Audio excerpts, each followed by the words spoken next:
آپ سب کو میری طرف سے بہت بہت سلام۔ ہم پڑھیں گے متی کی انجیل 22 باب 44 آیت۔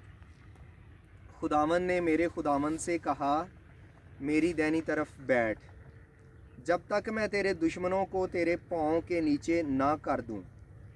خدا نے یسوع سے کہا، جو تیرے نام کی، تیرے لوگوں کی اور کلیسیا کی مخالفت کرتے ہیں، میں ان سے انتقام لوں گا اور انہیں تیرے آگے حاضر ہونا پڑے گا۔ آج ہم نئے عہد نامے میں سے خدا کے ناموں کے بارے میں سیکھیں گے۔ یونانی میں خدا کو تھیوس کہتے ہیں۔ یونانی کا ذکر اس لیے کیونکہ نئے عہد نامے کا اصل متن یونانی زبان میں ہے۔ مزید انگلش کا لفظ تھیالوجی تھیوس سے نکلا ہے اور اس کا مطلب بھی خدا کے بارے میں سیکھنا ہے۔ لفظ تھیوس یعنی خدا نئے عہد نامے میں اکثر استعمال ہونے والا نام ہے، جو پرانے عہد نامے کے الفاظ ایل اور الوہیم کے مترادف ہے۔ یہ سمجھا جاتا ہے کہ وہ واحد اور اکیلا خدا ہے، جو غیر اقوام کے خداؤں کا بھی خدا ہے۔ پہلا کرنتھیوں 8:5 میں ہے، اگرچہ آسمان و زمین میں بہت سے خدا کہلاتے ہیں، چنانچہ بتیرے خدا اور بتیرے خداوند ہیں، جبکہ ہمارا خدا ان خداؤں کا بھی خدا ہے۔ متی پہلا باب 23 آیت میں ہے، دیکھو ایک کنواری حاملہ ہوگی اور بیٹا جنے گی اور اس کا نام ایمینویل رکھیں گے، جس کا ترجمہ ہے خدا ہمارے ساتھ۔ تو خدا یسوع کی صورت میں جسمانی طور پر ہمارے ساتھ تھا۔ پھر یوحنا 3:16 میں ہے، یہ نئے عہد نامے کی سب سے مشہور آیت ہے اور سنڈے اسکول میں بچوں کو بھی یاد کروائی جاتی ہے، کیونکہ خدا نے دنیا سے ایسی محبت رکھی کہ اس نے اپنا اکلوتا بیٹا بخش دیا، تاکہ جو کوئی اس پر ایمان لائے ہلاک نہ ہو بلکہ ہمیشہ کی زندگی پائے۔ خدا نے دنیا سے ایسی محبت رکھی۔ ان حوالہ جات میں خدا نام آتا ہے جو معاشرے میں دوسرے ناموں کی نسبت زیادہ بولا جاتا ہے۔ پھر کیریوس یعنی خداوند، جو نئے عہد نامے میں اکثر نام آتا ہے، اس کا مطلب مالک اور آقا بھی کیا جاتا ہے۔ یوحنا 20 باب میں ہے، مریم مگدلینی باغبان سمجھ کر یسوع کو بلاتی ہے اور اس سے کہا، میاں اگر تو نے اس کو یہاں سے اٹھایا ہو تو مجھے بتا کہ اسے کہاں رکھا ہے تاکہ میں اسے لے جاؤں۔ میاں مالک کو کہتے ہیں۔ مزید اسی حوالے میں وہ یسوع کو ربونی یعنی آئے استاد بھی کہتی ہے اور استاد خداوند کو کہتے ہیں۔ مزید غلام کے مالک کو آقا بھی کہتے ہیں۔ کلسیوں 4:1 میں ہے، آئے مالکو اپنے نوکروں کے ساتھ یہ جان کر عدل و انصاف کرو کہ آسمان پر تمہارا بھی ایک مالک ہے۔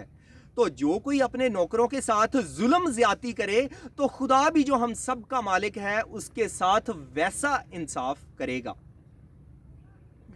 ہم سیکھ رہے ہیں کیریوس کے لفظ کے تعلق سے، جو نئے عہد نامے میں کافی استعمال ہوا ہے اور پرانے عہد نامے کے لفظ ایدونائی کے مترادف ہے، جس کا ترجمہ ہے میرا خداوند، اور یہ خدا کے اصل نام یہوہ کے مترادف بھی ہے۔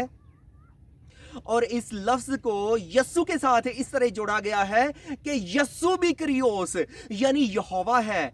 زبور 110 اور اس کی پہلی آیت میں لکھا ہے، یہوہ نے میرے خداوند سے کہا، تو میرے دائنے ہاتھ بیٹھ جب تک میں تیرے دشمنوں کو تیرے پاؤں کی چوکی نہ کر دوں۔ اور اسی کا اقتباس متی 22:44 میں ہے، جو آیت ہم نے شروع میں پڑھی۔ خداوند نے میرے خداوند سے کہا، میری دائنی طرف بیٹھ جب تک میں تیرے دشمنوں کو تیرے پاؤں کے نیچے نہ کر دوں۔ یہوہ نے میرے خداوند سے کہا، خداوند نے میرے خداوند سے کہا، یہوہ نے میرے یہوہ سے کہا۔ ان تینوں جملوں کا ایک ہی مطلب ہے۔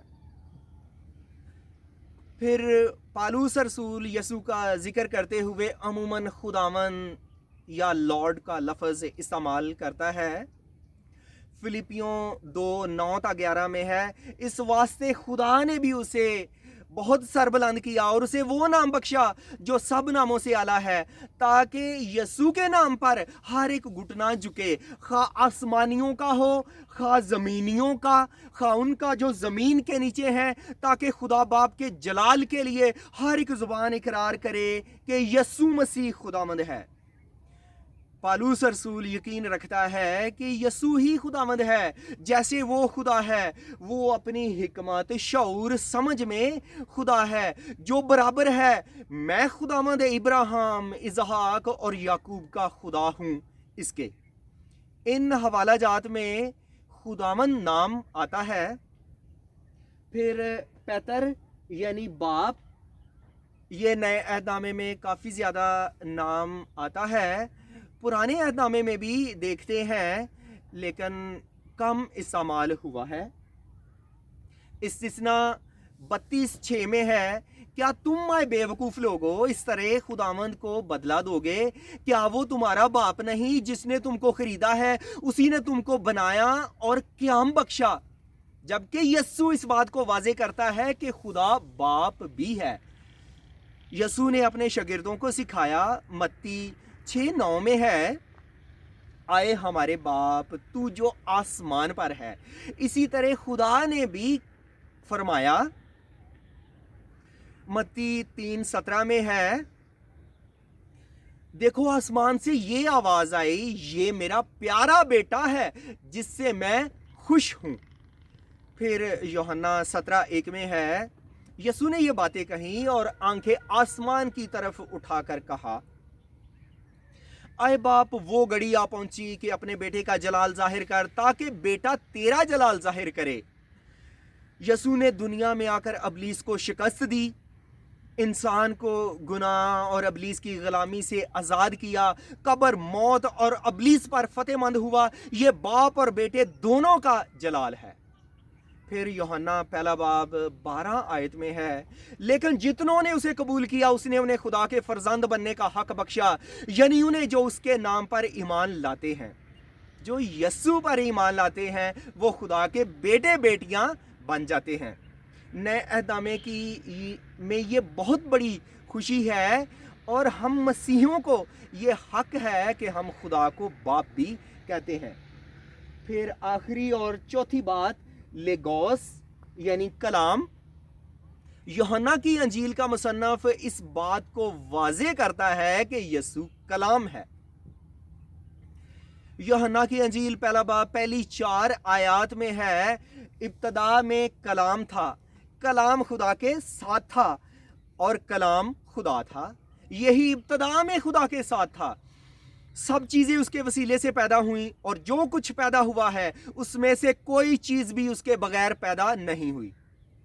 یوحنا کا پہلا خط اور اس کی پہلی 2 آیات میں ہے، اس زندگی کے کلام کی بابت جو ابتدا سے تھا، جسے ہم نے سنا اور اپنی آنکھوں سے دیکھا، بلکہ غور سے دیکھا اور اپنے ہاتھوں سے چھوا، اور یہ زندگی ظاہر ہوئی اور